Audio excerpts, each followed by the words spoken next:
Здравейте, мили хора! Радвам се да съм отново тук с вас и че имам възможността да ви предам моите знания, умения и съвети, разбира се.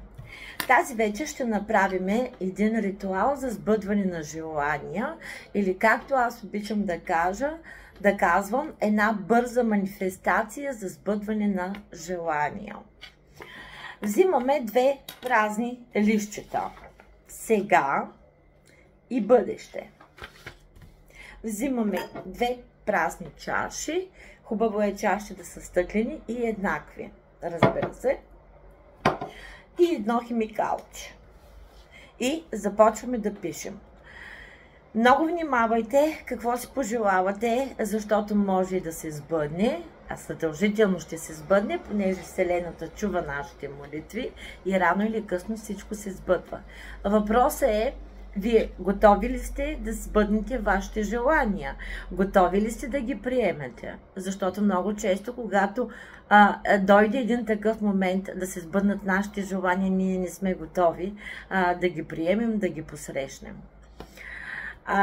Аз искам да ви покажа един метод, който е много лесен, много силен, защото тук определено влияят много силно енергиите. Записваме, взимаме си 3 желания, примерно, изпробвайте го. Този ритуал или бърз начин за манифестация, за сбъдване на желания, както желаете, така го наричайте. Пишем сега, към момента, 3 желания. Това, което най-много имаме нужда, това, от което ние се нуждаем, това, което ще бъде полезно за нас. Записваме. Първо, може да запишете най-различни неща, разбира се. Можете да пишете неща, от които искате да се избавите.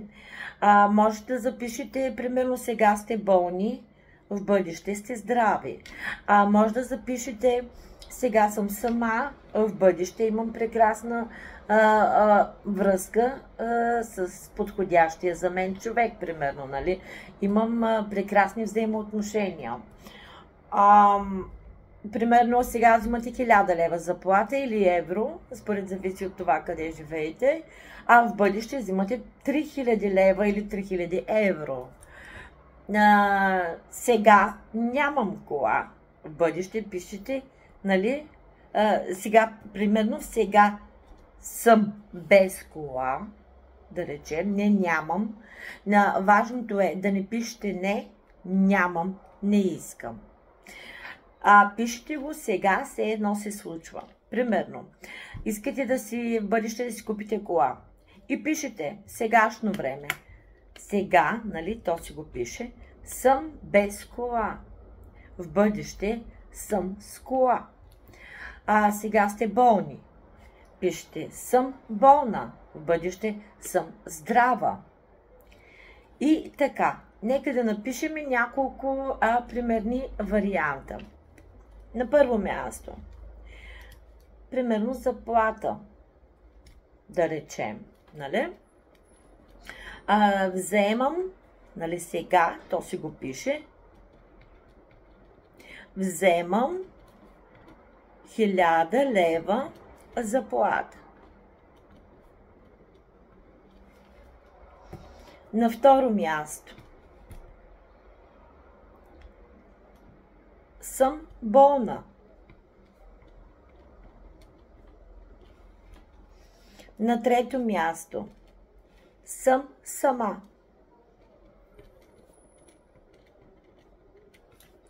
И в бъдеще време пишем.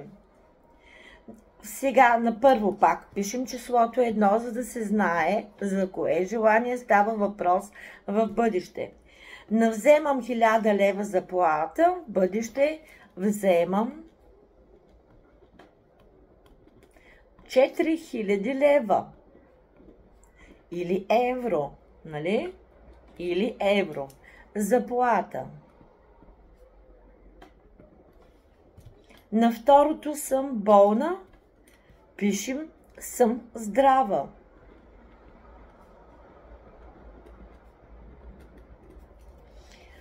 На третото съм сама, Пишем пак числото 3. Имам прекрасна връзка. Имам. Все едно се е случило.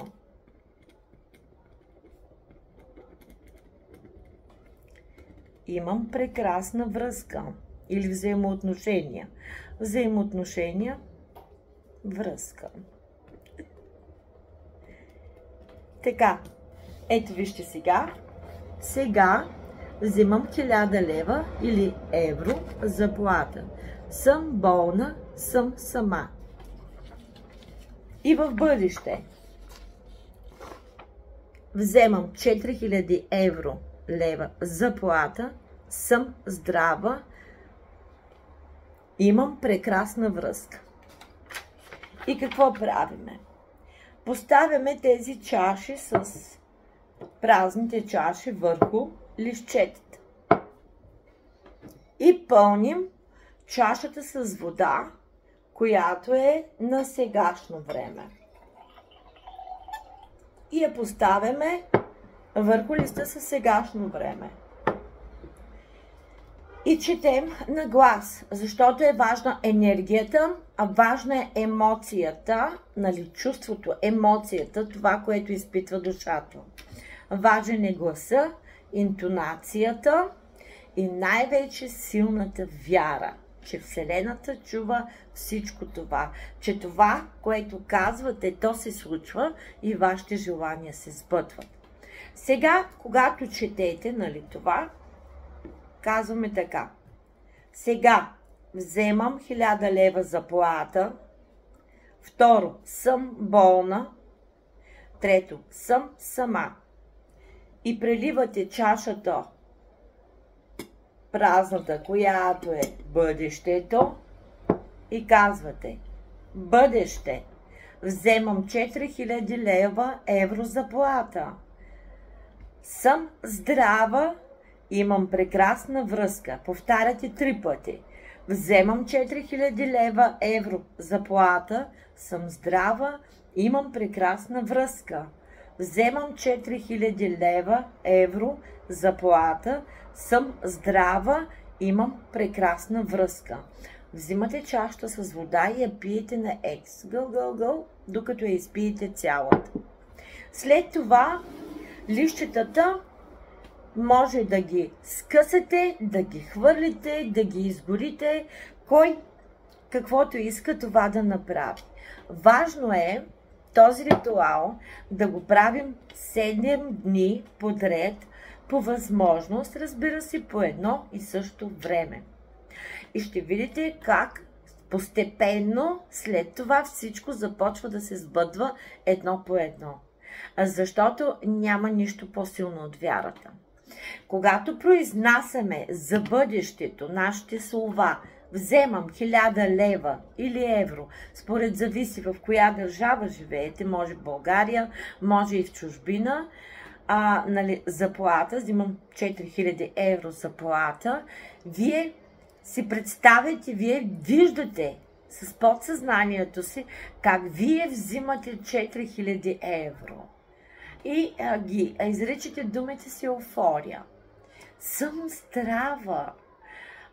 Казвате го с благодарност. Имам прекрасна връзка. И вие виждате как имате човек до себе си. За мъжете жена до себе си, за жените мъж до себе си. Как сте щастливи. Или ако имате примерно връзка, или сте женени, семейни, омъжени, семейни, искате вашите взаимоотношения да се подобрят. Пишете: сега не трябва обаче да пишете негативни думи, като в конфликт, скарани, сърдити, не се разбираме. В никакъв случай. Трябва да пишете: сега сме в разногласие, да речем. Т.е. всеки има своето мнение. Сега с съпруга ми сме в разногласие. В бъдеще имам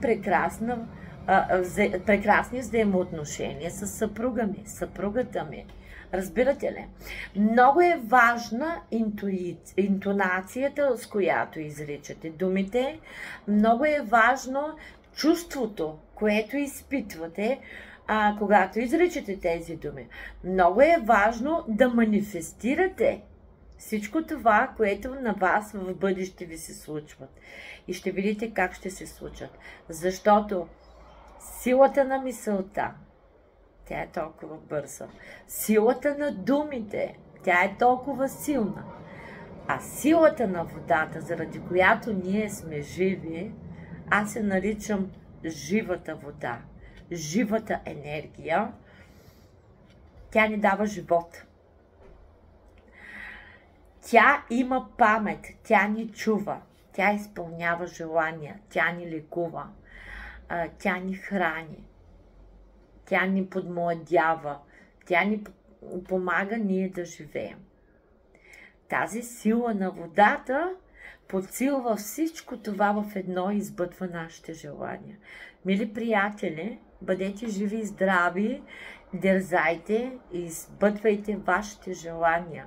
Бъдете щастливи и до нови срещи!